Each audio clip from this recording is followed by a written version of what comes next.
All right, I just want to confirm my screen is sharing. Yes, everything is good.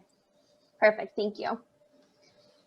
So hello everyone, my name is Madison Meech and I'm presenting alongside my colleague Ned Tighe. Like the last few presenters, Ned and I completed our research project under the supervision of Jennifer Demoulin in the Popular Culture course. Our research project is a small peek behind the curtain of social media and asks the question on just how far social media can go to form a person's personality and change their behavior with potentially negative effects. There's no denying that social media is a huge part of our everyday lives. The things we buy, the people we admire, and the content we consume can all easily come from the influence of social media. For this project, we look at the influence of Barstool Sports and dig deep to see if the media company promotes toxic masculinity and bro culture through their active and engaging social media presence. Barstool Sports is a media company and brand at its core with a big focus on the college experience, gambling, and sports. Founded by Dave Portnoy, the company has gone from handing out newspapers at Boston subway stations to dominating social media through a variety of mediums such as videos, articles, podcasts, and more. Barstool Sports has been no stranger to scandal. An example being Dave getting into a public feud with the commissioner of the NFL, resulting in him being walked out of the Super Bowl in handcuffs. Moves like these have not reflected poorly on Barstool Sports, and it almost seems like their popularity rises in tandem with how controversial they become. With Barstool Sports' reputation, the company has been accused of creating and exemplifying an artificial college experience, fostering a fraternity-like mentality through the glamorization of binge drinking, gambling, violence, and risky behavior. So all of that begs the question, does Barstool Sports promote toxic masculinity and bro culture through their social media presence? The research we conducted looks into the history of how social media has translated into the real world. There is a limited amount of research done specifically on Barstool Sports, so we decided it would be best to look at this from the scope of real-world application. First, we took a look at just how popular social media is. In a survey conducted in 2017 by the Ryerson University Social Media Lab, Instagram was found to have the largest adoption gain, with 51% of Canadian adults having an Instagram account. Sprout Social found in 2020 that 75% of 18 to 24-year-olds use Instagram. The exposure of social media use amongst young people comes with the possibility of addictive and obsessive behaviors and mood disorders. In a study done by Andreasen, Palison, and Griffiths, it was found that young people score higher on social media addiction scales, and that led us to look into whether other addictive behaviors can manifest from active social media use. In a study by Livers, Nerian, and Thorberg, 147 participants ages 18 to 35 were scaled on the audit scale and the SMDS scale. The audit scale being the Alcohol Use Disorders Identification Test and the Social Media Disorder Scale for the SMDS scale. Their study showed that not only obsessive and compulsive uses of social media can mirror addiction through symptoms such as craving, impaired control, and lower life satisfaction, but that men score higher on the SMDS index and scored significantly higher in the audit scale, leading to the correlation between disordered social media use and risky drinking. Along with obsessive behavior and risky drinking, a study by Cowley linked social media use with depressive symptoms, finding that participants with the greatest social media use have more depressive symptoms than their counterparts who don't engage with social media frequently. Social media has more recently become a place to find people with similar interests from around the globe. These groups create a collective reality and go from the virtual space to the real world. This is seen through political movements and challenges such as the Tide Pod Challenge and the Cinnamon Challenge. And despite the risks to participating in these challenges, young men disproportionately participate in them, according to a study done by Murphy. With all of the real life consequences of social, you may ask where Barstool comes into play. Barstool Sports boasts over followers on Instagram alone, with their primary audience being college-aged men. Barstool Sports continually showcases an artificial college experience and glamorizes risk-taking behavior that can be defined through various actions such as unprotected sex, substance abuse, driving at high speeds or while intoxicated, and minor delinquency. Or also defined as engaging in any behavior that can result in physical or mental harm to themselves or others.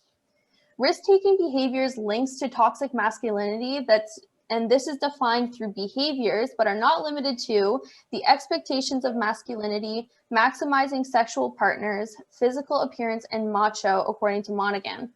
These behaviors then become enforced by bro culture, which is defined as the enforcement and policing of these behaviors by men and against men. Since Barstool Sports posts specific content to a specific cult-like following with a groupthink mindset, can Barstool Sports then be considered a promoter of toxic masculinity and bro culture through their social media accounts? Toxic masculinity and bro culture are not limited to in-person interactions between men, as social media has become a place where you can interact with like-minded people, share content, and consume content. The types of content that a user or brand decides to post conveys a message to their audience that can be positive or negative. With Barstool Sports being a widely popular blog amongst college-age men and toxic masculinity and bro culture being the expectation, our hypothesis believes that Barstool Sports does promote both toxic masculinity and bro culture through their social media presence. Thanks for that, Madison. That was great. So to determine whether the hypothesis was true or not, we had conducted a relational content analysis on 3 of Barstool's main Instagram accounts: Barstool Sports, Rough and Rowdy, and Fifth Year. And we decided to pick these 3 accounts because we wanted to see a range. Barstool owns and runs more than 20 different Instagram accounts. And as you can see on the table on the slide, they're ranging in followers. So Barstool Sports has over 9 million followers, Fifth Year has 2.5 million, and Rough and Rowdy has just over 300,000. And we had conducted a sample size of 150 posts per Instagram account. And for Barstool Sports, that was a 14-day sample size. For Fifth Year, that was a 39-day sample size. And for Rough and Rowdy, it was a 319-day sample size. So once those sample sizes and the data was collected, we had 450 data points. This allowed for comparisons to be made within the accounts, and we were able to, through our research, classify 9 different forms of toxic masculinity, and we had used these to then compare these different Instagram accounts and to see if toxic masculinity actually was present in their content, and if it was, the specific forms, and then we could analyze in greater detail the ramifications that would have on society. So the 9 classifications based on our research were binge drinking, drug use, body image, risky sexual behavior, negative campus culture, objectification of women, violence, mischief, and any other social media trends that would promote that. So now that we've described the methods of our study, we'd like to take a deeper dive into some of the results that we've collected. So Fifth Year we had coined as an appeal to fraternity brothers everywhere. This Instagram page has over 2.5 million followers and is focused on taking a 5th year of university, not for academic purposes, but to let the partying of university never end. That post and that image on the right was taken from a screenshot from a video that they had posted on Fifth Year, which shows a male in college waking up in a pile of beer cans on Labor Day and then continuing to drink another beer early in the morning. So that summarizes the kind of content that is found on Fifth Year. And over 70% of the posts that we analyzed in our 150 post sample size fit our definition of toxic masculinity. And the 3 most frequent classifications were negative campus culture, which came in at 21%, and the majority of these were oriented around mischief on Zoom lectures. There were many posts of people drinking beer with their cameras on Zoom lectures, or fishing or skiing or doing things to distract from the learning environment, but it also promoted people handing their exams in at the last minute at a party, or not creating the typical or not creating or showcasing the typical university standards and ideals. And then the two other most frequent occurrences were binge drinking and risky sexual behavior that showed up 17 and 16% respectively of that 150 post sample size. Rough and Rowdy, we had coined to be an underground haven for toxic masculinity. And this account has over 300,000 followers and is an underground fight club that is run on social media and showcases different boxing matches, and then is very heavy when it comes to sexualizing women and objectifying their bodies. As you can see, this is a screenshot from a video that they had posted of one of their ring girls, which is somebody who announces the rounds of the fight and sexualizes their bodies throughout the entire process. So that occurs in 15% and 11% of all of their posts in that 150 post sample size. And 68% overall showed toxic masculinity, with violence in any form showcasing and being shown a third of the time. And finally, and what we found the most interesting from this is the Barstool page itself, which is the main page that everybody knows Barstool for, that has over 9 million followers, only showcased 12% of posts showing toxic masculinity. The reason behind this was it was an amalgamation of all of the different forms of Barstool content. They run many video series, they run many podcasts and other forms of content. And since it has the biggest following, they want to mitigate the amount of risk that it comes to rubbing people the wrong way or losing followers in the process.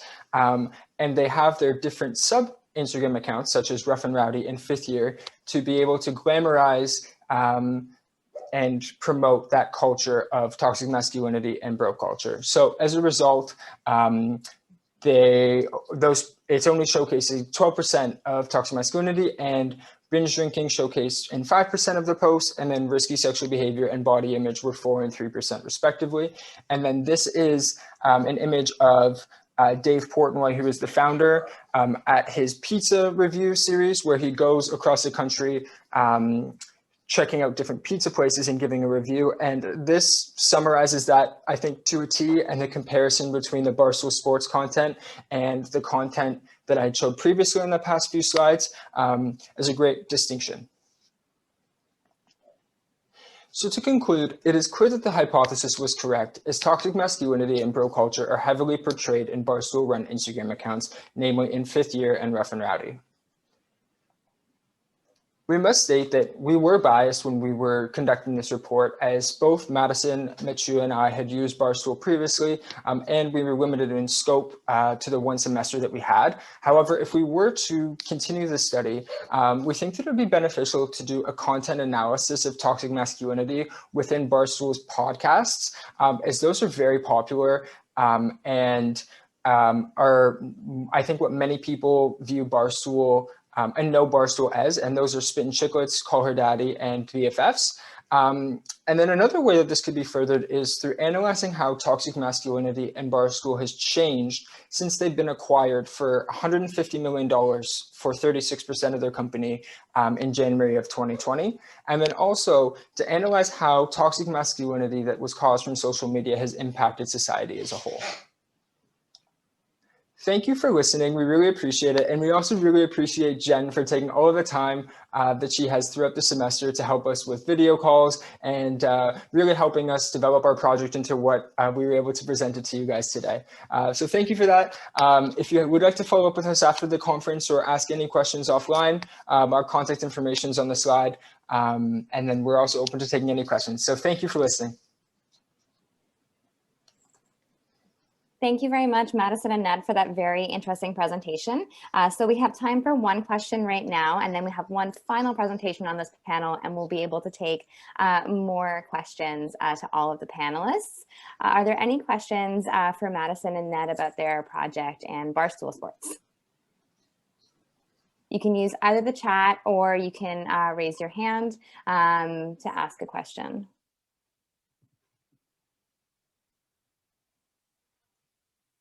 I suspect many people are probably Googling Barstool right now and learning what that is. So that could explain the delay. I do see a question from Louise, though. Hello, and thank you for the presentation. It was really nice. And my question is, if you think there was a limitation with your methodology when you analyzed the same number of posts from all the accounts, and if in rough numbers, the last account that has less toxic masculinity would have like the same amount of posts with the code, like the themes that you categorized. So not percentage in percentage terms would be lower, but they're posting so much more. Is that so in real numbers it's almost the same amount? Did you had any studies on that? Did you look at those numbers? Yeah, so that's a great call out.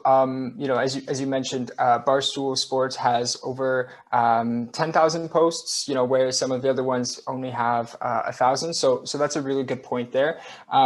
We wanted to keep it an equal size and representative of all of the different accounts, just for the purpose of this study and the scope of the class. But I would tend to agree. I think that if we were to skew it to, let's say, you know, maybe do 300 posts for Barstool Sports and then 150 for the other ones, that probably would be a little bit more reflective of the amount of content that they do post, because they post, I think, around 20 times a day. I do think that the argument that we made and the notion that it is an amalgamation of all of the content from the other sources would remain true.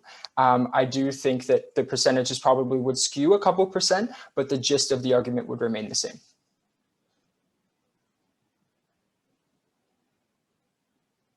Okay, thank you, Louise, for your question, and thank you, Ned, for your great answer. Let's move on to our final presentation, and then again, we'll be able to talk a little bit more about the different research projects. So I'd like to introduce Harlina Ashen and Juliette Flores.